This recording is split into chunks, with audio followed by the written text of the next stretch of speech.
पिछले दिनों से जुड़े हुए हैं और आज परिवार के ऊपर, फैमिली के ऊपर जो संदेश है उसका आज ये आखिरी भाग है।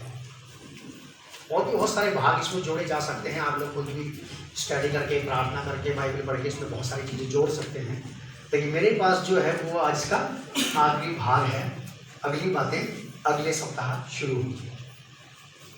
तो हमारा आज का थीम है परिवार, भाग 4, फैमिली पार्ट 4। ये चौथा भाग है इसका। जिन लोगों ने बीच के 3 भाग मिस कर दिए हों वो लोग YouTube चैनल पे CMD फेलोशिप पे जाकर के देख सकते हैं, सुन सकते हैं। और आप सब लोगों से मेरी ये रिक्वेस्ट है कि आप CMD का जो YouTube चैनल है उसे लाइक करें, सब्सक्राइब करें और अपने दोस्तों को, अपने रिश्तेदारों को भी बताएं, ताकि वो लोग भी प्रभु यीशु मसीह के वचन से फ़ायदा उठा सकें, लाभ उठा सकें। क्योंकि परमेश्वर का वचन, परमेश्वर की बातें इसीलिए है कि उससे कलीसिया उन्नति पाए, तरक्की पाए। हमारा आज का थीम है परिवार, विश्वासी पति पत्नी, भाग 4।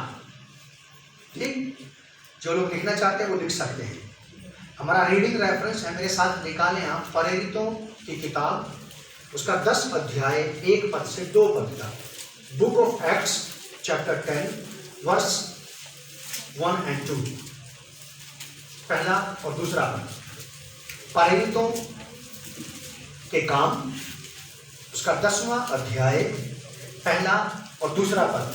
आदर्श पति एवं पत्नी, कुरनेलियुस के बारे में हम लोग देखेंगे। यहाँ पे विश्वासी पति पत्नी, ये चौथा भाग है आज की शिक्षा का। प्रेरितों के काम 10 अध्याय, पहला और दूसरा पद। निकाल लिया सब लोगों ने? चलिए हम पढ़ेंगे इसे। कैसरिया में कुरनेलियुस नाम का एक मनुष्य था जो इतालियानी नामक पलटन का सूबेदार था। वह भक्त था और अपने सारे घराने समेत परमेश्वर से डरता था और यहूदी लोगों को बहुत दान देता और बराबर परमेश्वर से प्रार्थना करता था। एक आदमी है कुरनेलियुस, मेल, पुरुष। पिछली बार हमने देखा था स्त्री और पुरुष के बारे में, हनन्याह और सफीरा। आज अभी हम देख रहे हैं कुरनेलियुस और उसकी पत्नी के बारे में। लेकिन यहाँ कुरनेलियुस के बारे में कहा जा रहा है, बाइबल ऐसा बताते हैं कि परमेश्वर ने मनुष्य यानी कि पुरुष को अपने स्वरूप और अपनी समानता के अनुसार बनाया और सारी सृष्टि पर परमेश्वर ने उसको अधिकार दिया। जब सारे जीव जंतु, पेड़ पौधे, पशु पक्षी उससे मेल नहीं खा सके, उसके जैसे नहीं थे, ताकि वो उसका साथ दे पाते, उसके साथ अच्छी फ्रेंडशिप कर पाते, उसके साथ अच्छी दोस्ती कर लेते, अच्छा रिश्ता गांठ लेते वो उसके साथ, वो ऐसे नहीं थे। तो परमेश्वर ने देखा कि आदम तो अकेला ही है, इससे मेल खाता हुआ कुछ नहीं है इसके पास। जीव जंतु बहुत हैं लेकिन वो इसके साथ मेल नहीं खाते। तब परमेश्वर ने उसको गहरी नींद में डाल दिया और उसकी पसली निकाल के एक स्त्री बनाई और वो उसको बना करके उसके पास ले आया और उसने उससे आके पूछा कि इसका नाम क्या होगा। आदम ने क्या बोला? इसका नाम नारी होगा, क्योंकि ये नर में से निकाली गई है। कहाँ से निकली है? नर में से निकाली गई है। स्त्रियां याद रखें इस बात को कि वो पुरुष में से निकाली गई है, पुरुष उसमें से नहीं निकाला गया। पौलुस भी कहता है ये वाली बात, पहले आदम आया ना कि हव्वा आई। तो इसलिए शादी के गठजोड़ जरा ठीक से बैठाना, पहले आदम फिर हव्वा, पहले हव्वा फिर आदम नहीं। रिश्ते चाहे 50 छूट जाए, बात सटीक बैठना चाहिए। पहले पुरुष फिर स्त्री। शादी की किताब में ये लाइन लिखी सबसे ऊपर। मैं कभी कभी से डर के मारे पढ़ता नहीं हूं कि पहले पुरुष आया फिर स्त्री आई। तो परमेश्वर ने उसकी पसली निकाली, एक स्त्री बनाई, उसके पास लाया। उसने बोला, आदम ने बोला कि इसका नाम नारी होगा क्योंकि ये नर में से निकाली गई है। जब दोनों पति पत्नी ने परमेश्वर की आज्ञा का उल्लंघन किया तो परमेश्वर ने उनके घर में आकर के उसकी स्त्री को आवाज नहीं दी, हे स्त्री तू कहाँ है, बाहर आ, मुझे तुझसे बात करनी है। ये नहीं कहा परमेश्वर ने, क्या बोला? आदम तू कहाँ है? अगर कोई स्त्री कहीं पड़ोस में गड़बड़ करी आए, किसी की इधर उधर ताना फूसी करके झगड़ा कराई है, तो लोग आके उसको आवाज देते, उसका आदमी बोलते कहाँ पे तू, इधर आ, तुझसे बात करनी है। तेरी घरवाली को कंट्रोल में रखा था, वो हम फलानी जगह पे बम छोड़ आई एक। स्त्री को कोई कुछ नहीं कहता, पुरुष को कहते हैं सब। इसीलिए मजबूत रहना चाहिए। औरत को ये कहते हैं कि तुम चुप रहो, तुम्हें कुछ नहीं पता, तुम घर में रहती हो, बाहर में रहता, लोग मुझसे सवाल करते हैं, तुमसे नहीं। सिद्धांतिक बातें हैं ये। और हमारे पारिवारिक जीवन की, हमारे पति पत्नी के संबंध का ये मूल होना चाहिए। मूल का मतलब होता है जड़। अगर बेस, फाउंडेशन ही किसी प्रकार से ढीला ढाला है, तो याद रखना कि बिल्डिंग कभी भी गिर सकती है। कोर्नेलियुस नाम का एक व्यक्ति है, ये पुरुष है, पति है। लिखा है कि कैसरिया में कोर्नेलियुस नाम का एक मनुष्य था जो इतालियानी नामक पलटन का सूबेदार था। ये आदमी, याद रखिए आप, नॉन ज्यूश बैकग्राउंड का था। ये यहूदी नहीं था, ये यहूदी नहीं था, ये अन्य जातीय व्यक्ति था, अन्य जातीय, ये यहूदी नहीं था। ये कहते हैं, प्रेरित काम की किताब के इतिहासकार ये बताते हैं कि ये अन्य जातियों में से आया हुआ पहला बिलीवर था प्रेरितों के दिनों में। लिखा कि कैसरिया में कोर्नेलियुस नाम का एक मनुष्य था जो इतालियानी नामक पलटन का सूबेदार था। वह भक्त था और अपने सारे घराने समेत परमेश्वर से डरता था। ये पुरुष, ये आदमी, ये मर्द, औरत से नहीं डरता था। ये किससे डरता था? परमेश्वर से डरता था। ये अपने पूरे घराने समेत। ऐसा कौन सा पुरुष है यहाँ पे जो खुद ही अकेला भक्ति में बढ़ रहा है, खुद ही बाइबल स्टडी में प्रार्थना, ढेर प्रार्थना है, प्रार्थना है, ढेर प्रार्थना है, प्रार्थना है, और पत्नी बच्चे पीछे छूट गए। अगर यहां कोई ऐसा व्यक्ति है तो वो आज बिल्कुल करेक्ट हो जाएगा आज के संदेश से। मैंने सैकड़ों क्रिश्चियन पुरुषों को देखा है, अपने आप को घिस घिस के ऐसा धारदार बना रखा उन्हें, और उनके पत्नी बच्चों से पूछो तो कुछ नहीं आता बेचारों को। कोर्नेलियुस से मिलना चाहिए इन आदमियों को, इन पतियों को कोर्नेलियुस से मिलना चाहिए कि किस प्रकार तू अपने पूरे परिवार को हैंडल करता था। पुरुष का मतलब ये नहीं होता पत्नी को डोमिनेट करना, डांटना, फटकारना और उसको चुपचाप हटाना। चुपचाप जाता नहीं, जाता नहीं, जाता ना जाता, चुनाव चिन्ह छाता।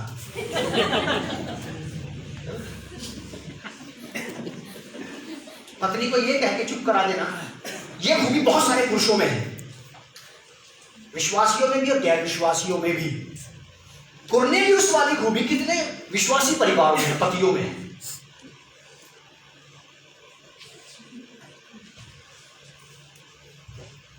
हनन्या और सफीरा तो पिछले सप्ताह किसी के आदर्श नहीं थे, लेकिन मुझे नजर आता है, मुझे गुंजाइश नजर आती है कि ये बन सकता है आदर्श।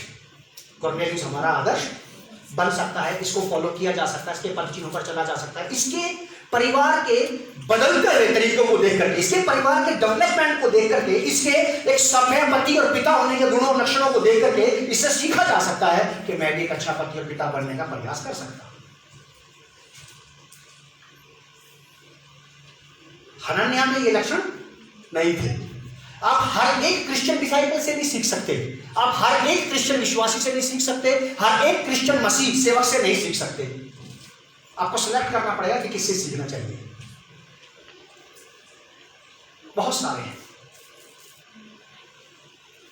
दुनिया में बहुत कुछ भरा पड़ा है। सब कुछ के लिए तो मैं पैदा नहीं हुआ और सब कुछ मेरे लिए तैयार नहीं हुआ कि मैं सभी कुछ कर गुजरूं। मुझे चुनाव करना पड़ता है कोई भी चीज खरीदने से पहले।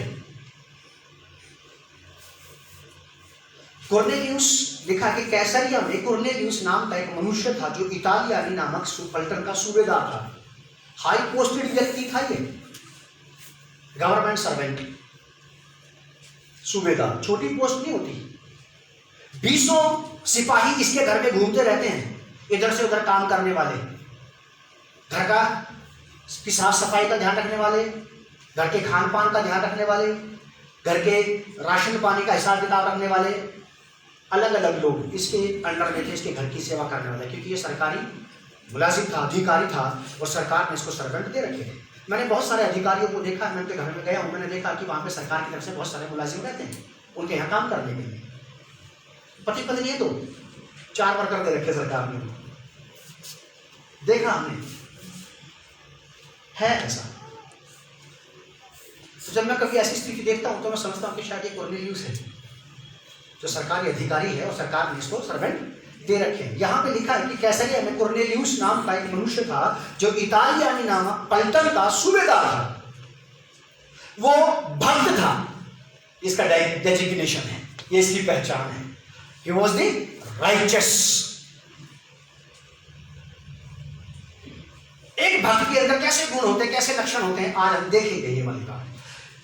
ऐसी कौन सी बातें हैं जो प्रूफ करती हैं कि ही इज अ राइचस, ये भक्त है। तुम भी भक्त, मैं भी भक्त, ये भी भक्त, वो भी भक्त, सब भक्त। बाइबल हमें एक टेस्टर देती है जिसको लगा के चेक किया जा सकता है कि ये भक्त है कि नहीं, आज मिल जाएगा। टेस्टर समझते हैं, बिजली वाले रखते हैं अपने पास, सॉकेट में डाल के पता लगाते हैं इसमें करंट है कि नहीं, उसमें छोटा सा बल्ब जलता, पता पड़ जाता है कि सॉकेट में करंट है। ऐसे किसी भी ऐसे राइचस पर्सन को लगा करके बाइबल का ये टेस्टर और पता लगाया जा सकता है कि ये रियल भक्त है, ये स्त्री हो या पुरुष।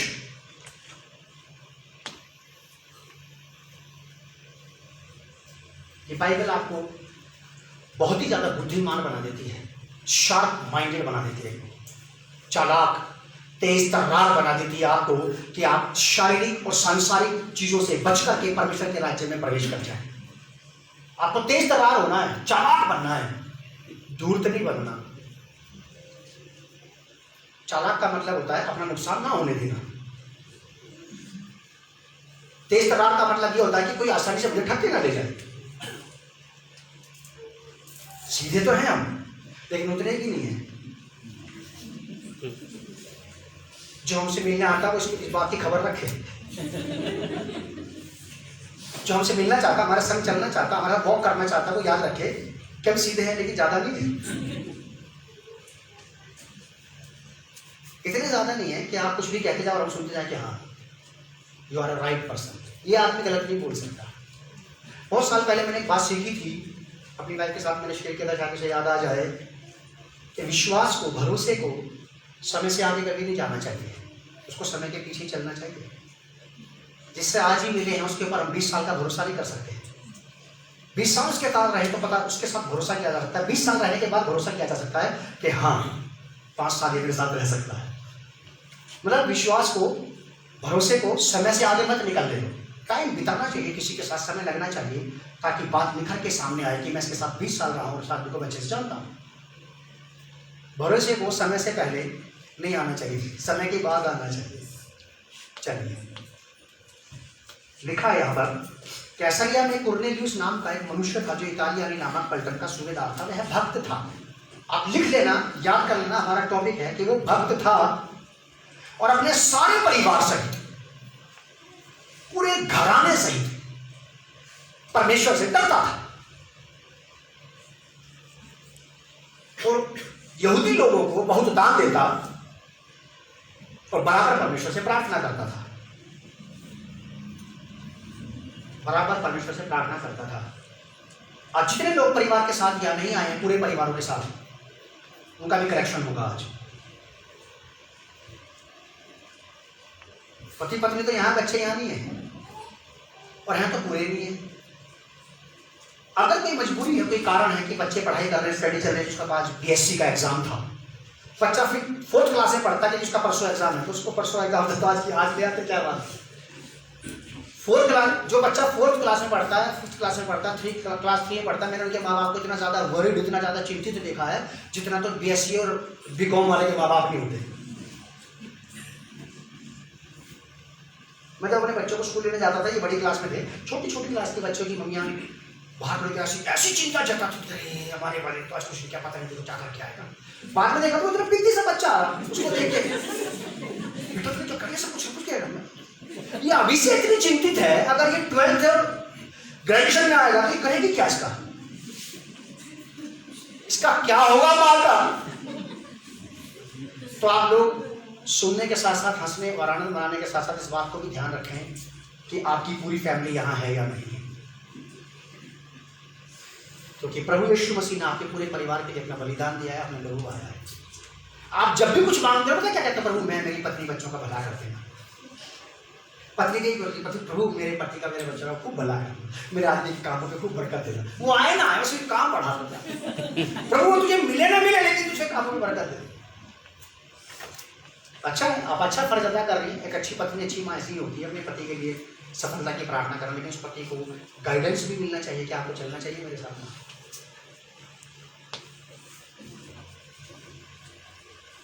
कॉर्नेलियस की बात हो रही है और मुझे ऐसा लगता है कि कलीसिया में कुछ औरतों ने कॉर्नेलियस का जुआ उठा रखा है। औरतें, पत्नियां ज्यादा एक्टिव हैं कॉर्नेलियस से। उनके घर का कॉर्नेलियस घर में सो रहा है, उनके घर का कॉर्नेलियस नहीं आया। कुछ औरतों ने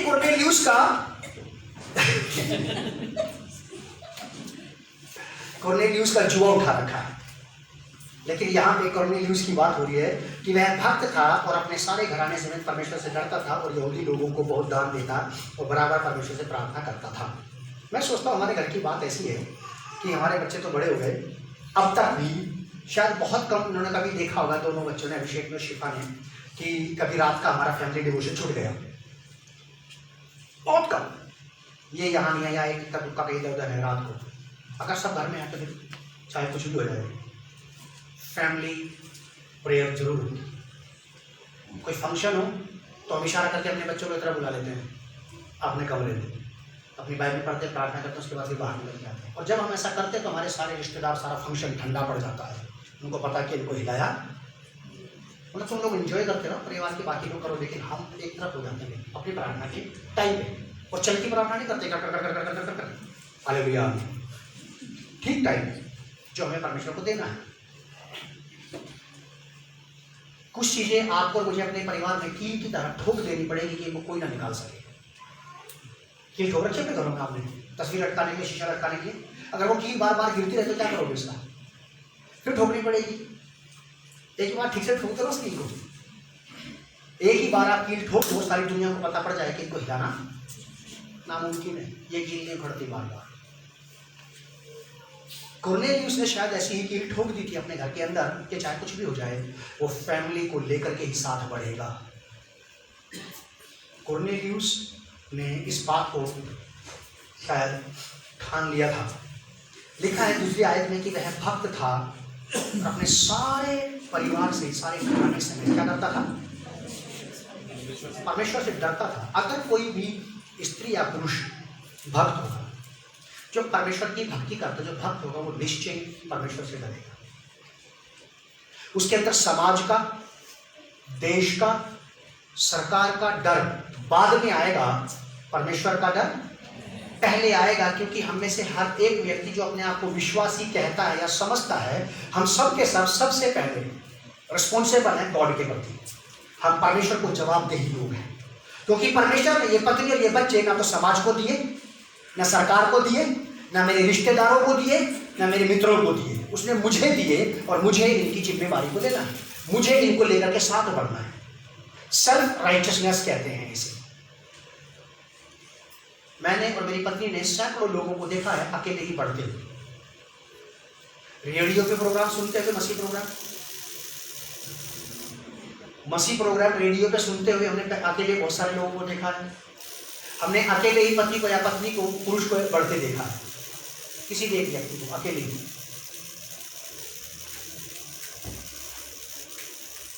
अकेले ही बढ़ते देखा है। और जब कोई अकेला बढ़ता है तो ये बात याद रखिए, आपके जरूर कोई ना कोई पीछे छूटेगा। आप पहली बात समझें, अगर आप अकेले ही आगे बढ़े तो फिर याद रखिए कि जरूर कोई ना कोई पीछे छूटेगा। या तो आपकी पत्नी, या आपके बच्चे, या आपका पति और आपके बच्चे, कोई ना कोई तो पीछे जरूर छूटेगा। या फिर आप बुद्धिमानी से एक साथ मिलकर के प्रार्थना करें और लेके चलते ही चले जाएं। और ध्यान रखें इस बात का, परिवार में कोई पीछे ना छूट जाए। अगर मान लो हमें से किसी को पूरी कलीसिया की चिंता सताती है, पूरे देश की, पूरे शहर की चिंता सताती है कि आत्माएं बचाई जाए, पूरी दुनिया की चिंता सताती है, और अगर उसको उसके बीवी बच्चों की चिंता नहीं सताती तो चिंता बिल्कुल 100% बिल्कुल सफेद झूठी चिंता है, ये बिल्कुल झूठी चिंता है, इसका कोई मायने नहीं, इसका कोई बेस नहीं।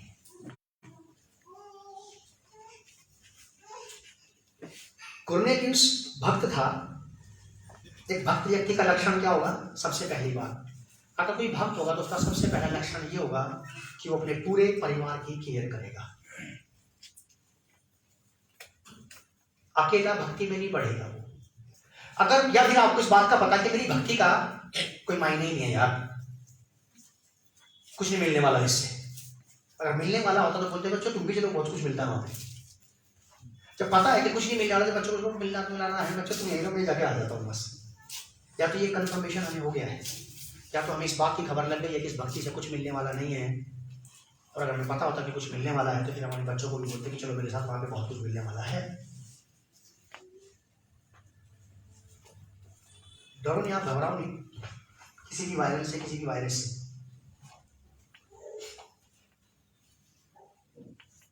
प्रभु में भरोसा रखो। जब ये वायरस अपनी परचम सीमा पर था तब भी उसने आपको बचाया परमेश्वर ने, और अभी भी उसने बचा के रखा है। और भविष्य के गर्भ में कौन सी तकलीफ, कौन सी परेशानी, कौन सी पीड़ा, कौन सी दिक्कत आप और मैं नहीं जानते, लेकिन याद रखें आपका ये भरोसा तो है कि जिसने आज बचाया वो कल भी बचाएगा। ये तो सारे विश्वासी बोलते हैं ना आपको कि हमारा प्रभु यीशु मसीह कल, आज और एक जैसा है। जो आज हमारे साथ है वो कल भी हमारे साथ होगा, और परसों भी फिर हमारे साथ होगा। ऐसे ही सदा वो हमारे साथ साथ रहेगा। जो हमारे साथ साथ रहेगा वो हमें बचाता रहेगा, सुरक्षा देता रहेगा। तो आपको और मुझे इस बात का पता होना चाहिए। लिखा है कि वह भक्त था और अपने सारे घराने समेत परमेश्वर से डरता था। भक्त व्यक्ति अपने पूरे परिवार सहित परमेश्वर से डरेगा। खुद परमेश्वर का आदर करना सीखेगा, खुद परमेश्वर का भय मानना सीखेगा। वैसे ही जस्ट अपने पत्नी बच्चों को भी सिखाएगा कि खबरदार परमेश्वर के साथ कोई ऊंची नीची नहीं होनी चाहिए घर के अंदर। हम में से बहुत सारे लोग ऐसे हैं, अगर हमारे घर में एक मेहमान आ जाए या आपकी जान पहचान का, या मेरा कोई फ्रेंड आ जाए, मेरे बच्चे उसको अगर ना भी जानते हो तो नहीं जानते, तो इसका मतलब ये थोड़ी कि मेरे बच्चे क्या जैसा मर्जी व्यवहार करेंगे। कर सकते हैं ऐसा? मैं करने दूंगा ऐसा नहीं। अगर मैंने करने जाए तो मेरा फ्रेंड समझ जाएगा कि ना तो इसके घर में कोई वैल्यू है और ना इसके घर में मेरी कोई वैल्यू है। मान लो अगर किसी परिवार में पति ही भक्त है, मान लो पति ही कुरनेलियुस है, तो पत्नी बच्चों को चलाए फिर। और मान लो किसी परिवार में पत्नी ही कुरनेलियुस है तो वो चलाए।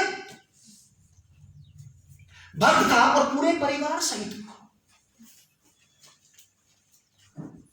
इंडिविजुअल सिंगल व्यक्ति है भक्त घर में, लेकिन पत्नी बच्चों सबको चला रहा कि चलो मेरे साथ।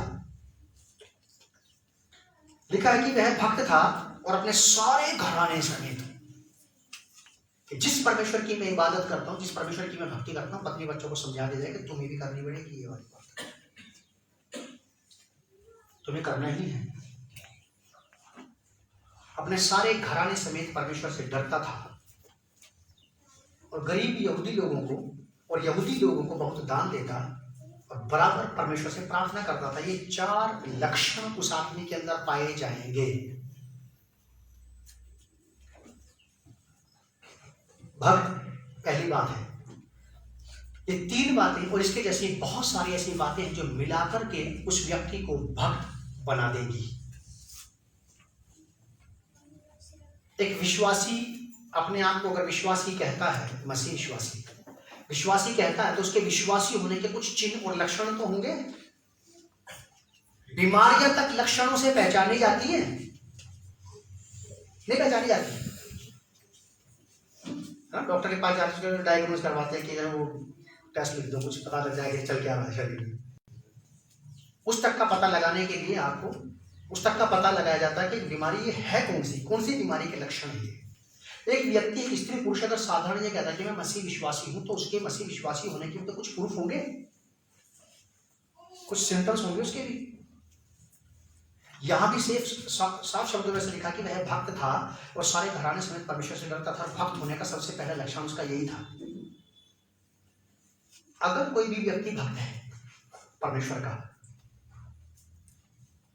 ये फर्स्ट स्टेप है जो अपने पूरी फैमिली के साथ लिखा कि वह परमेश्वर से डरता था। डरने का मतलब डरना, कांपना, वैसी वाली वैसे डर की बात नहीं कर रहा ये कि परमेश्वर डरावना है, ऐसी बात नहीं कह रहा ये। परमेश्वर को देख करके दहशत नहीं आती मन में, वैसी वाली बात नहीं कर रहा। डरने का मतलब है आदर करना, परमेश्वर का आदर करना, उसका सम्मान करना, उसकी बात को मानना और अपने जीवन में पहला स्थान देना। ये भक्त व्यक्ति का लक्षण है, और वो व्यक्ति ऐसा अपने बीवी बच्चों से जरूर करवाएगा। अगर नहीं हो रहा है ऐसा, तो आपको और हमें अपने परिवारों के लिए प्रार्थना करने की आवश्यकता है। अगर आज भी हम यहाँ पे आधे हैं, अगर आज भी हम यहाँ पे आधे हैं, वजह कुछ भी हो सकती है, जेन्युइन भी हो सकती है, वजह सही भी हो सकती है और गलत भी हो सकती है। वजह चाहे कोई भी हो, सच्ची हो या झूठी, लेकिन जो आधे हैं यहाँ पे आज, उन लोगों को इस बात को समझना चाहिए और प्रार्थना करना चाहिए कि प्रभु मदद करो, मेरी सहायता करो कि मैं पूरे परिवार सहित बढ़ता चला जाऊं। परिस्थितियां, हालात चाहे जैसे भी हो, आप प्रार्थना करके और भी बहुत सारी चीजों को सीधा करवा देते हैं अपने जीवन में परमेश्वर से। आप अपनी फैमिली को भी सीधा करवा सकते हैं परमेश्वर से प्रार्थना करके।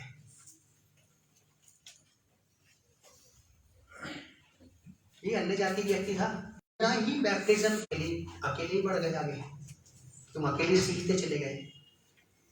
बड़ी भक्ति का है, तुम तो ऐसे हो गए जैसे मैंने तुम्हें परिवार दिया ही। परमेश्वर ये वाली बात कह सकता हूँ उस आदमी को कि तुम तो ऐसे हो गए जैसे मैंने तुम्हें परिवार दिया ही नहीं है। वजह आपके पास 10 लाख हो सकती हैं आपके बच्चों के यहाँ ना होने की, लेकिन मेरे पास एक सटीक बात है आपको बताने की।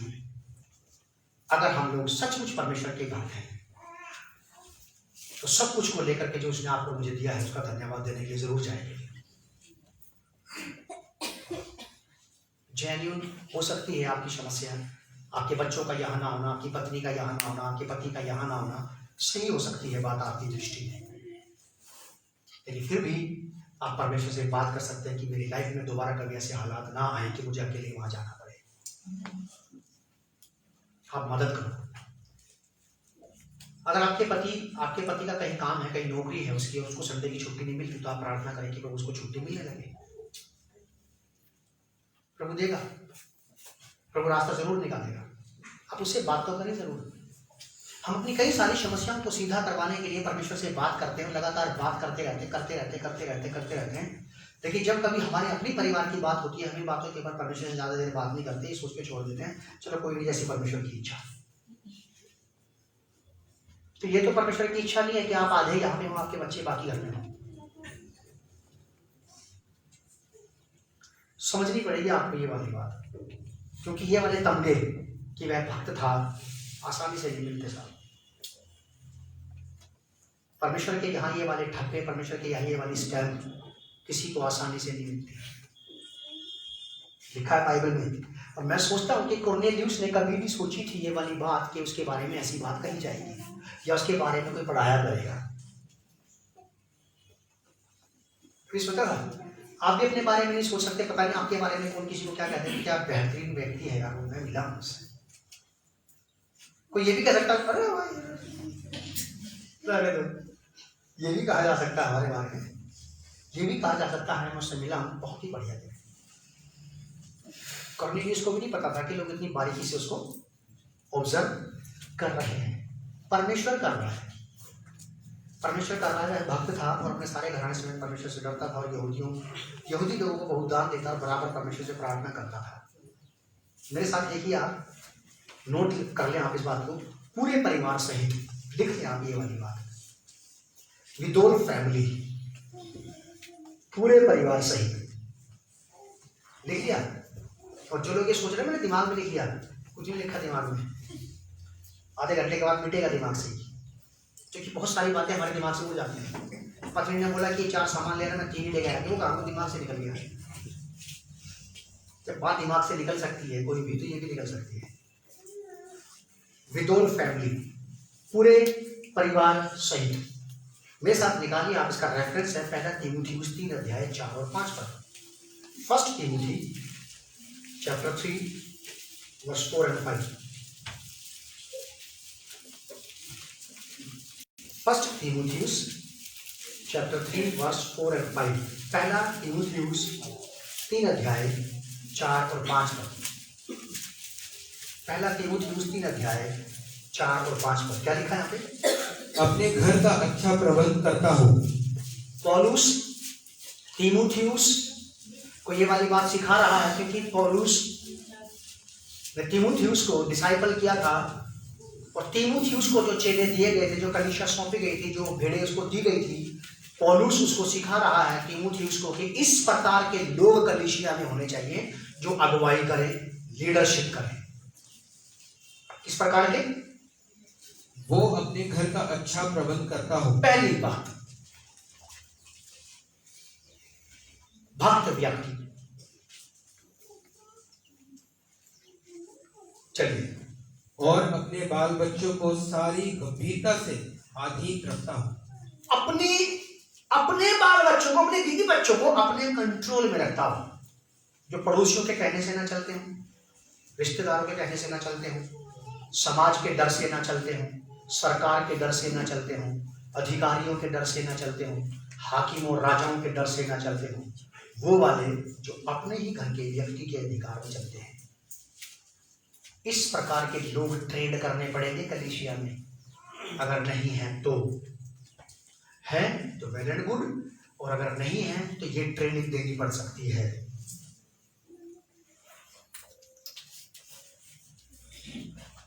किसके जीवन में ऐसे हालात आएंगे मुझे नहीं पता, किसके जीवन में ऐसी परिस्थिति पैदा होगी मैं बिल्कुल नहीं जानता हूं, लेकिन यहां ऐसा लिखा है टिमोथियस को पौलुस की हिदायत है, ये इंस्ट्रक्शंस।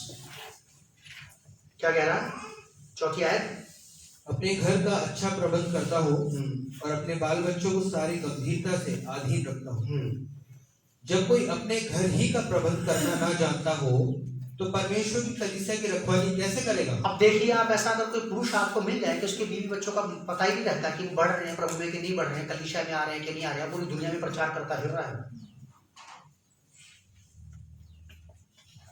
वो सारे रिश्तेदारों के लिए सुसमाचार प्रचारक बना हुआ है, वो सारे पड़ोसियों के लिए पौलुस बना हुआ है, और अपने बीवी बच्चों का उसको बिल्कुल नहीं पता कि वो बढ़ रहे हैं, घट रहे हैं, प्रभु को कितना जानते हैं, कितना नहीं जानते, कहाँ है कहाँ नहीं। हालेलुया और प्रेज द लॉर्ड के नारे लगाने से कुछ नहीं होता।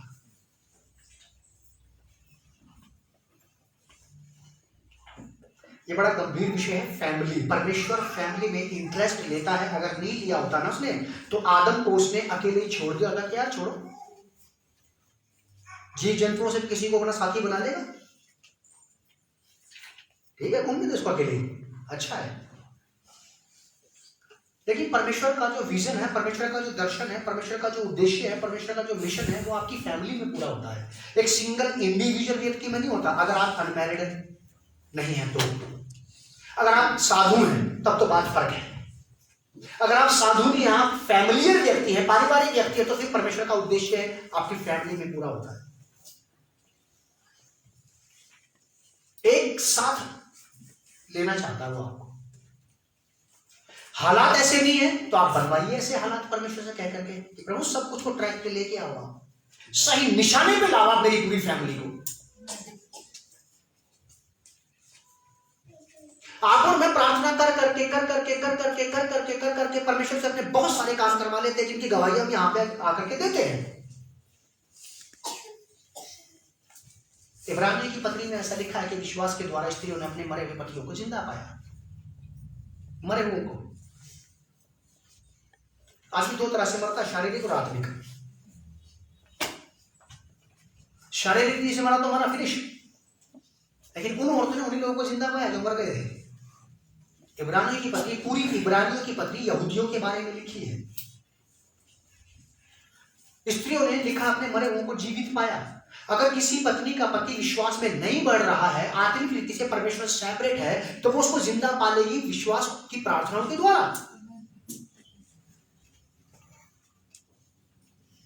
अगर कोई पति विश्वास करता, उसकी पत्नी विश्वास नहीं करती, तो वो अपनी पत्नी को जीवित पालेगा परमेश्वर में विश्वास के द्वारा, प्रार्थनाओं से। बहुत ज़्यादा सख्त जरूरी है। मेरा मानना ये है, ईमानदारी की बात बता रहा हूँ, शुरुआती दिनों से मुझे इस बात की अकल थी, तमीज थी कि मेरी फैमिली में मिशन पूरा होता है, मुझ में अकेले में नहीं होता। ईमानदारी की बात, बहुत साल पहले मैं ये वाली बातें सीख गया था कि परमेश्वर ने, अब मैं ये कहता हूं कि परमेश्वर ने फैमिली मिशन दिया है। ये फैमिली मिशन है जिसमें मैं, मेरी पत्नी, बच्चे सब मिलकर के काम करेंगे। आप भी इसमें शामिल हो जाइए परमेश्वर के उद्देश्य में, उसके दर्शन मिशन में, उसके काम को पूरा करने के लिए अपने पूरे परिवार के साथ।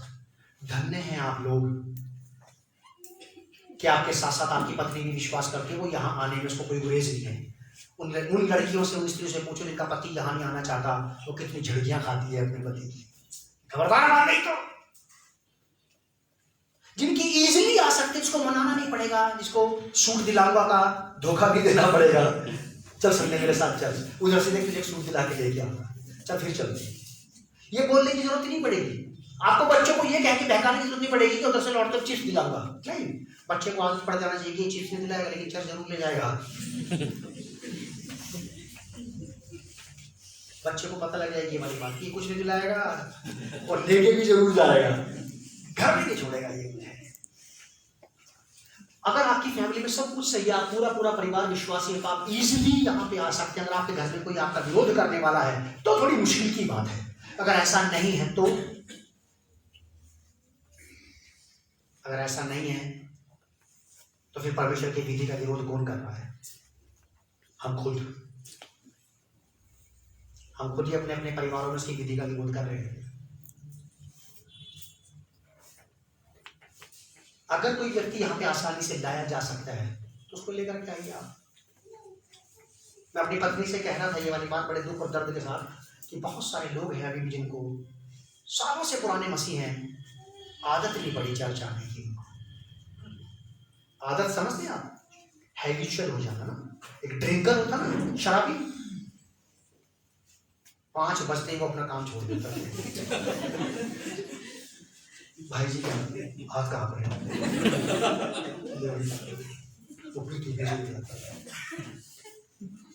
बिल्कुल एक्टिवेट हो जाता है। इसे कहते हैं हैबिचुअल। मुझे 30 साल हो गए मसीह यीशु में, मुझे आज तक बाइबल पढ़ने की अगर हैबिट ही नहीं हुई, कभी कभी छूट जाती है अभी भी मेरी बाइबल। और मैं ये कह के दिलासा दे दूं अपने आप को, यार कभी कभी हो जाता है ऐसा। एक शराबी से पूछ कर देखो जो 6 साल पुराना शराबी है, उससे पूछो भाई जी पिछले सप्ताह कब नहीं पी? भाई कहेगा भाई जी 6 साल पूछो कब नहीं पी मैंने। 6 साल पुराना शराबी नहीं चूक सकता। हम 20 साल पुराने मसीह चूक जाते हैं कि आज नहीं पढ़ी तो क्या हो गया, कौन सा आसमान सर पे आ गया? हैबिचुअल भी हुए हम परमेश्वर के, हैबिट नहीं पड़ी हमें, आदत नहीं पड़ी अभी हमें परमेश्वर की। पड़ जाती तो फिर हम परमेश्वर के ठहराए हुए समय पे, ठहराई हुई जगह पे हर बार वहां पे होते हैं।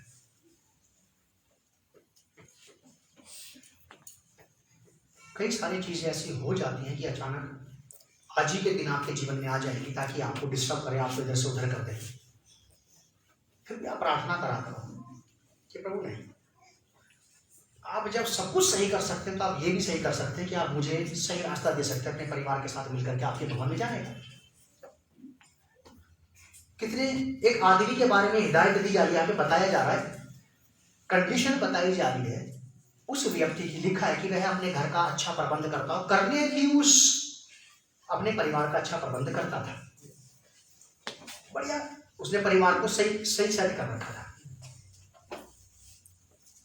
अच्छा प्रबंध करता हो और अपने बाल बच्चों को सारी गंभीरता का मतलब होता है सिंसियरिटी, ईमानदारी से परमेश्वर की बात सिखाता, बताता और चलाता हो। सीरियस नहीं हुए हम परमेश्वर के प्रति, और आज यही वजह है कि हम आधे यहाँ पे आधे घर में। जिस दिन हम परमेश्वर के वचन के प्रति गंभीर हो जाएंगे और परमेश्वर के वचन का हमारे जीवन में आदर होने लगेगा, उस दिन से हम खुद प्रयास करना शुरू करेंगे हमारे घरों में।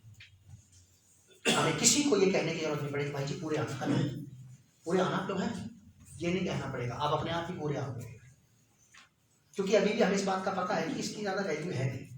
अभी उतने सीरियस हुए नहीं हम परमेश्वर के प्रति, उसके आदर के प्रति, उसके ऑनर के प्रति, उसकी प्रेजेंस के प्रति, उसके वचन के प्रति उतने सीरियस नहीं हुए। हम में से ही बहुत सारे पति पत्नी आपस में अपनी पति पत्नी से लड़ भिड़ के अपनी बात मनवा लेते हैं, कई सारी गुस्सा करके, रोटी ना खा के, एक दिन चाय ना पी के, मुंह फुला के अपनी बात मनवा लेते हैं, या तो पत्नी से या पति से। क्या हम परमेश्वर से प्रार्थना करके अपने परिवार को एक सही ट्रैक पे नहीं ला सकते? कर सकते हैं हम ये वाला काम, ये बहुत अच्छी बात है। पौलुस कहता है कि अपने घर का अच्छा प्रबंध करता हो। एक भक्ति व्यक्ति के लक्षण है ये, जो अपने बीवी बच्चों के लिए अच्छा इंतजाम नहीं कर सकता ना घर में, खाने पीने का, भक्ति भाव का, ये सारी चीजें संबंध इसमें मिल जाती हैं। अपने घर का अच्छा प्रबंध करता हूँ और अपने बाल बच्चों को सारी गंभीरता से अधीन रखता हूँ। अपने अधीन रखना, मेरी बात मानना, अपने कंट्रोल में रखना। मैं परमेश्वर का बड़ा धन्यवाद करता हूँ। कभी कभी मैं अपने पति से बात करता हूँ कि ये कहीं पढ़ जाए, कुछ भी कर जाए, कुछ भी कर लेंगे, मुझसे आकर जरूर पूछते कि पापा ऐसा ही है कि नहीं।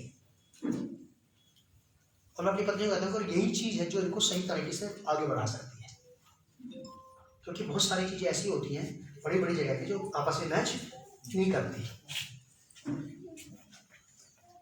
कितना ही पढ़ लें, कितना अच्छा पढ़ लें, मुझसे आगे जरूर बात करते हैं। और मैं भी चाहता हूँ कि ये मुझसे बात किया करें, क्योंकि कोई भी व्यक्ति इनको बहका सकता है, मैं कभी नहीं बहकाऊंगा इनको, क्योंकि मैं तमाम कोई भी गलत शिक्षा दे सकता है, कोई भी आधी अधूरी शिक्षा दे सकता है, कि मैं कभी नहीं दे सकता। मुझे तो पूरा सिखाना पड़ेगा, क्योंकि मैं जब दुनिया को पूरा सिखा रहा हूँ उनको कहाँ छोड़ूंगा। अपने कंट्रोल में रखना अपने बच्चों को, ओढ़ने पहनने में, खाने खिलाने में, चलने में, उठने बैठने में, कई सारी बातों में गंभीरता से अधीन रखता हो। जब कोई अपने घर ही का ढंग से प्रबंध नहीं कर सकता। मेरे पास एक पत्नी और 2 बच्चे हैं। अब मान लीजिए अगर मैं 3 लोगों को ठीक से नहीं सिखा सकता, 3 लोगों को ठीक से नहीं चला सकता, 300 लोग परमेश्वर देगा मुझे? यीशु मसीह दे देगा, क्योंकि यीशु मसीह ने इन भेड़ों के लिए अपनी जान दी है। इन भेड़ों के लिए, जिन लोगों के लिए प्रभु यीशु मसीह ने अपनी जान दे दी, ये लोग इतने कीमती हैं कि इनको सेफ और सिक्योर करने के लिए प्रभु यीशु मसीह को अपना बेशकीमती लहू बहाना पड़ा, अपनी जान देनी पड़ी। क्या यीशु मसीह इन सारे लोगों को ऐसे व्यक्ति के हाथ में कर सकता है जिसको 3 लोगों की परवाह नहीं है? क्योंकि भरोसा थोड़े से बड़ा होता है, चीज थोड़े से ही बड़ी होती है, ज्यादा होती है, ज्यादा से ज्यादा नहीं होती। मैं अच्छे से जानता हूँ इस बात को, बहुत साल पहले से मैं इस बात को जानता था कि अगर मैंने 3 का ठीक से पालन पोषण कर लिया तो परमेश्वर मुझे ज्यादा लोग दे देगा, जरूर देगा। वो एक साधारण व्यक्ति को जो अपने बीवी बच्चों के साथ रहता है, अगर उसको इस पैरामीटर से नाप सकता है कि अपने परिवार का ठीक से पालन पोषण करता है कि नहीं, तो क्या अपने लोग उसके हैंड ओवर करने से पहले क्या परमेश्वर सोचेगा नहीं? बाल की खाल निकाल लेगा परमेश्वर के, ये कितना दौड़ेगा ये आदमी।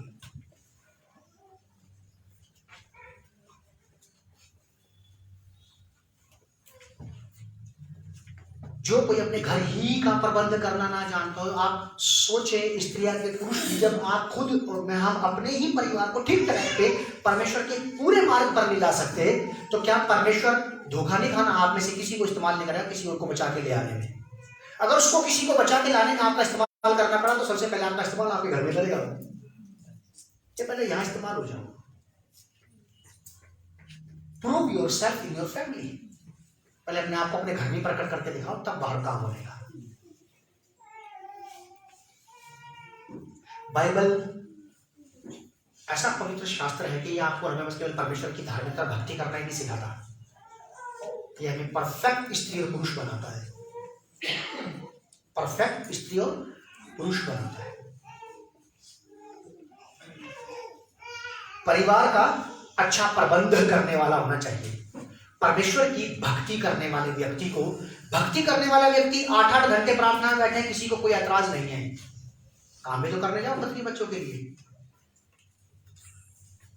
पत्नी को ये कहते हैं भड़का सकते, तुझे कितने में प्रार्थना में बैठा? अरे प्रार्थना में तो आप बैठे, लेकिन मैं शाम को खाना कैसे खाऊंगी महाराज? अगर तू काम पे नहीं जाती है कैसे पलेंगे? या कोई स्त्री 6 घंटे प्रार्थना करे और आदमी हारा थका है, उसको गिलास पानी नहीं मिला, करा क्या करे, दुआ कर रही है। चौथे दिन पानी आया, पानी बोला खबरदार मेरे घर में घुसा तो तू पानी क्यों? ये मेरी घरवाली को तूने ऐसा भक्त बना दिया कि मैं 6 घंटे काम करके बाहर से आता, या 8-8 घंटे प्रार्थना करती है। ऑनलाइन दुनिया भर की प्रार्थनाएं चल रही हैं और कई सारी पति पत्नियों के मुद्दे मैंने मेरी पत्नी ने सुलझाए हैं। ऑनलाइन प्रार्थना चलती शाम को 3 बजे से, शाम को 6 बजे से रात को 9 बजे तक। पति आ रहा 7 बजे, आ रहा था घर से बाहर निकला और पत्नी दुआ में लगी बैठी है। वो किलस जाता आगे पत्नी को देख के। उसकी पत्नी मुझसे कही भैया ये बहुत झगड़ा होता है घर के अंदर। मैंने कहा प्रार्थना कितनी देर करते? भैया हम 6 बजे शुरू होते हैं, रात को 9:30 बज जाते हैं। तो फिर तो तेरा सिर फूटेगा ही, फिर तो ये तुझे परेशान करेगा, इसलिए करेगा क्योंकि इसको ये एक्सपेक्ट करता कि मैं घर जाऊंगा शाम को 7 बजे और वो मुझे बैठ के मुझसे पूछेगी दिन भर की बात कैसे रहा आज का, पानी देगी, चाय देगी, कुछ बात होगी सुख दुख की तो मैं शेयर करूंगा उसके साथ। तू तो प्रार्थना बैठी 9.5 घंटे तक और वो बेचारा मैगी बना के खा के सो गया। सुबह उठा उसने मुंह फुला रखा, चला गया, पत्नी को उसने सलाम भी नहीं दिया।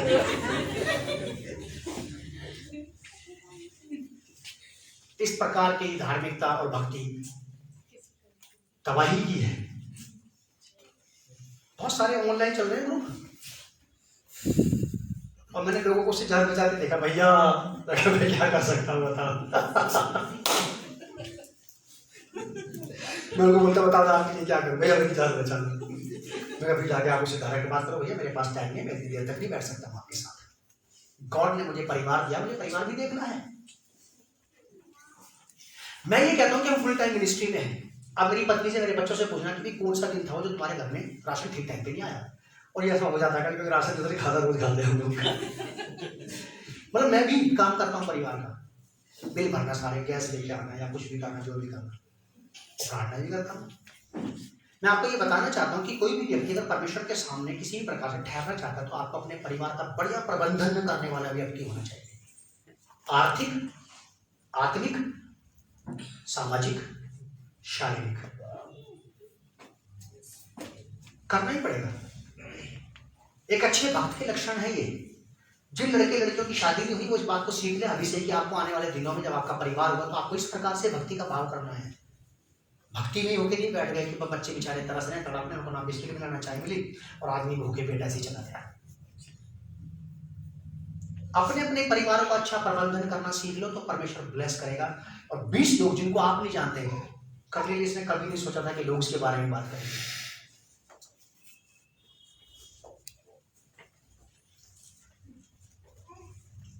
मैं उनके बारे में सोच रहा था, उसके अनन्या समीरा से बात के पहले मैं किसके बारे में पढ़ा था? अक्विला और प्रिस्किला के बारे में। अक्विला और प्रिस्किला के बारे में मैंने यहाँ से जाने के बाद ईमानदारी बात वो लोग मेरे दिमाग में तो थे। मैंने ड्रीम देखा, सपना देखा। मैंने सपना देखा कि एक आदमी है, उसने एक चौका सा डाल रखा था, बुढ़ा आदमी, और मैं देख रहा हूँ कि वो मुझसे कुछ बात करना चाह रहा है और मेरे पास में एक व्यक्ति और खड़ा है, वो मुझे बता रहा उसके बारे में कि ये था जिसके बारे में तुम बात कर रहे थे। सारी पिक्चर देख करके मुझे ये समझ में बात आई कि वो अक्विला मुझसे ये कह रहा है कि मैंने कभी सोचा नहीं था कि तुम मेरे बारे में बात करोगे। और मैं सरप्राइज था इस बात से। आप और मैं, हम में से बहुत सारे लोग ऐसे हैं कि हम में से बहुत सारे लोग इस बात का पता ही नहीं है कि लोग आपके बारे में बात करते हैं। आपको पता क्या बात करते हैं?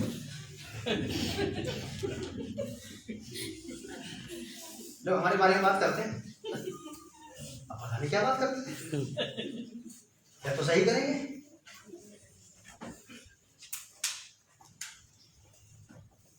या गलत करेंगे। याद रखना, आपको मुझे अपने परिवार का अच्छा प्रबंधन करने वाला व्यक्ति होना चाहिए। परिवार का अच्छा प्रबंधन। अच्छा प्रबंध का मतलब ये नहीं कि आपने अपने बच्चों को बहुत बढ़िया एजुकेशन दी, बढ़िया कपड़ा पहनाते हो, आप बहुत अच्छे माँ बाप, उनकी हर ख्वाहिश पूरी करते हो, उन्होंने जो मांगा उसको उड़ के निकल पकड़। लेकिन अगर आप एक भक्त व्यक्ति हैं और आपके बच्चों को अभी तक भी बाइबल पढ़ने की, दुआ प्रार्थना करने की आदत नहीं पड़ी, you are a failure in your family. आप फेल हो गए अपने परिवार में। लास्ट जल्दी नहीं, नोट कर ले आप इस बात को। कोर्नेलियस भक्त व्यक्ति, कोर्नेलियस एक भक्त व्यक्ति था जो कि पति भी था और पिता भी और क्या था? अधिकारी भी था। अधिकारी भी था वो। एक ऐसा व्यक्ति जो बेहतरीन व्यक्ति है, एक बढ़िया भक्त है परमेश्वर का, अपने परिवार की देखभाल कर रहा है, पत्नी बच्चों की देखभाल कर रहा है, अच्छा पति भी, अच्छा पिता भी है, और साथ साथ में एक अधिकारी भी हो। याद रखिए, अगर आपके घर में कोई आपका सर्वेंट भी काम करता है और आप उसके साथ एक अच्छा व्यवहार नहीं करते हैं, it means you are not good Christian disciple. अधिकारी था वो, उसके अंदर में बहुत सारे लोग थे, आपको मुझे इसके साथ उन लोगों के साथ भी अच्छा व्यवहार करना है, एक मसीह होने के नाते। आप उससे काम लीजिए, पूरा काम लीजिए, आपको काम लेने का पूरा हक और अधिकार बनता है, क्योंकि आप उसे पैसे देंगे और वो भी वहां पे काम करने आया है। लेकिन आपको उसके साथ इस बात को ध्यान में रखते हुए व्यवहार करना है कि मैं इससे किस लहजे में बात कर रही हूं, अपने सर्वेंट से, मैं अपने सर्वेंट से किस लहजे में बात कर रहा हूं। गॉड इज वॉचिंग मी, परमेश्वर मुझे देख रहा है। बहुत बड़ी रिस्पॉन्सिबिलिटी है आदमी के ऊपर, घर की तो है ही है और बाहर के लोगों की भी है। बाइबल में ऐसे लिखा कि धर्मी व्यक्ति अपने जानवर का भी ख्याल रखता है। उसके घर का कुत्ता बिल्ली भी बीमार हो जाए तो उसको उठा के डॉक्टर के पास ले जाता है, डॉक्टर साहब इसको चेक करो, इसको ठीक से ट्रीटमेंट कराओ। क्यों? क्योंकि इसके अंदर एक बात है कि नहीं, अगर मैंने इस पशु को पाला है, इस जीव को पाला है, तो परमेश्वर मुझसे हिसाब लेगा। अगर मैं अपने बच्चों को ठीक टाइम पे ट्रीटमेंट दिलवाता हूं डॉक्टर से, तो मुझे इसको भी दिलवाना चाहिए, या फिर मुझे इसको पालना बंद कर देना चाहिए। इसलिए हम पालते हैं। धर्मी व्यक्ति अपने जानवर की, अपने जंतु, अपने पक्षी की भी, अपने पशु की भी देखभाल करता है।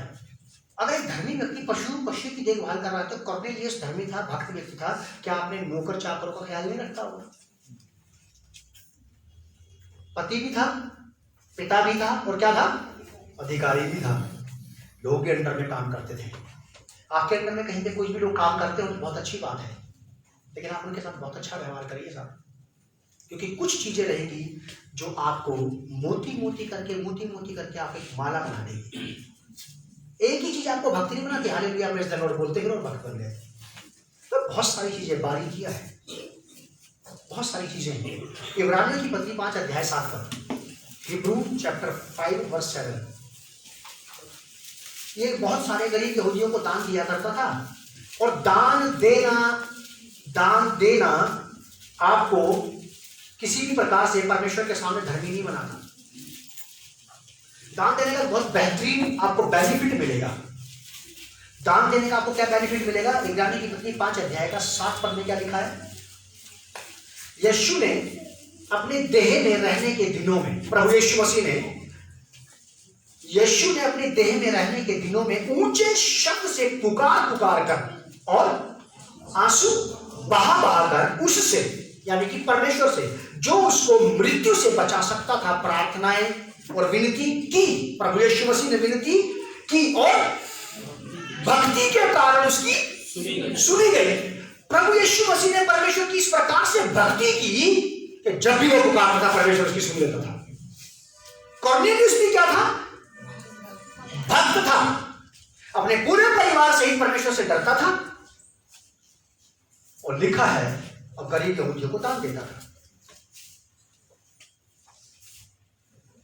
प्रभु यीशु मसीह ने भी परमेश्वर की भक्ति की, और भक्ति करने वाले लोगों की प्रार्थनाएं सुनाई देती हैं। आप में जितने भी भक्ति स्त्री पुरुष यहाँ पे बैठे हैं, अपने परिवार के बाकी बचे हुए हिस्से के लिए प्रार्थना करना कि वो भी यहाँ पे हो गई बात। अगर परमेश्वर करने लिए इसके यीशु मसीह दोनों भक्तों की प्रार्थना को उत्तर दे सकता है, तो आप में से हमें से किसी भी भक्त की प्रार्थना का उत्तर दे सकता है। भले काम आपको और मुझे परमेश्वर के सामने धर्मी नहीं बनाते। मेरे साथ निकालिए आप पहला पत्रस 3 अध्याय 12, लास्ट पर पढ़कर मैं बंद कर देंगे इसको। पहला पत्रस 3:12 लिखा है। हाँ जी, क्या लिखा पढ़िएगा? क्योंकि प्रभु की आंखें धर्मियों पर लगी रहती हैं और उनके कान उनकी विनती की ओर लगे रहते हैं, परंतु प्रभु बुराई करने वालों के विमुख रहता है। ये देखिए, परमेश्वर लिखा क्योंकि प्रभु की आंखें धर्मियों पर लगी रहती हैं। और कॉर्नेलियस धार्मिकता के काम करता था, यहूदियों को दान देता था। दान दक्षिणा देना आपको परमेश्वर के सामने, परमेश्वर से कुछ ज्यादा बड़ा तंगा नहीं दिलवाता। ये आपकी प्रार्थनाओं को, आपका देना, आपकी प्रार्थनाओं को परमेश्वर के सामने स्थिर दृढ़ता से खड़े होने का हियाव देता है, वरना परमेश्वर सबकी प्रार्थनाओं के उत्तर नहीं देता है। ये काम जो हम परमेश्वर के भक्ति में होकर के करते हैं, जिस प्रकार से हमारा आचरण व्यवहार रहता है और जो हमारा देना होता है परमेश्वर के लिए, परमेश्वर के काम के लिए, ये देना जो है ये हमारी प्रार्थनाओं की तरफ परमेश्वर के ध्यान को अट्रैक्ट करता है, खींचता है परमेश्वर के ध्यान को। लिखा यहाँ पे ऐसा, क्योंकि प्रभु की आंखें किन पर लगी रहती है? धर्मियों पर, जो धार्मिकता के काम करते हैं, जो परमेश्वर की बात को मान करके परमेश्वर के वचन के अनुसार चलते उसके अनुसार करते हैं, उन पर, उनकी प्रार्थनाओं पर, उनकी विनतियों पर, उनके निवेदनों पर, उनके पुकारने की ओर परमेश्वर की क्या रहती है? दृष्टि। ये काम क्या करेंगे कि आपको उनके धर्मी साबित नहीं करेंगे, ये भले काम परमेश्वर के ध्यान को आपकी तरफ खींच करके लेकर के आते हैं। क्योंकि कर्नेलियस क्या था? भक्त था, पूरे परिवार से परमेश्वर से डरता था और यहूदियों को दान देता था। और यही वजह थी कि दिन के तीसरे पहर जब वो प्रार्थना कर रहा था दोपहर में, तो एक स्वर्गदूत को परमेश्वर को भेजना पड़ा उसके पास, इस अन्य जातीय व्यक्ति के पास परमेश्वर को स्वर्गदूत भेजना पड़ा कि इसको जाकर के सुसमाचार प्रचार किस प्रकार से इसके पास पहुंच रहे, कैसे उद्धार पाएगा, इसको सारी बात समझा दे। क्योंकि परमेश्वर धर्मियों के किए जाने वाले कामों की तरफ उसकी दृष्टि लगी रहती है। यहाँ साफ शब्दों में लिखा, क्योंकि प्रभु की आंखें धर्मियों पर लगी रहती हैं और उसके कान उनकी विनती की ओर लगे रहते हैं। उनकी, जब आप और मैं परमेश्वर के मन मुताबिक, परमेश्वर के वचन के अनुसार अगर हम इस प्रकार का जीवन व्यतीत करेंगे, तो याद रखिए साहब कि आपकी विनती और निवेदनों के बदले में परमेश्वर आपको आपके परिवार लौटा देगा, पूरे पूरे पूरे पूरे पूरे पूरे। मैं प्रार्थना करूंगा। पवित्र पिता, मैं आपका धन्यवाद करता हूँ इस बात के लिए कि कर्नेलियुस जैसा एक व्यक्ति प्रभु आपने वचन में रखा, ताकि हम उसके जीवन से, परिवार से, उसकी अच्छी भली बातों से सीख सकें। एक आदर्श हमारे लिए है कि हमें से हर एक पुरुष, पति, प्रभु अपने पूरे परिवार सहित आपकी भक्ति करे, पूरे परिवार सहित आपके डर भय में पले, अपने परिवार को अपने नियंत्रण में रखे और आपके मार्गों पे चला सके। तो ऐसा अनुग्रह आप हमें से हर एक को दे और हर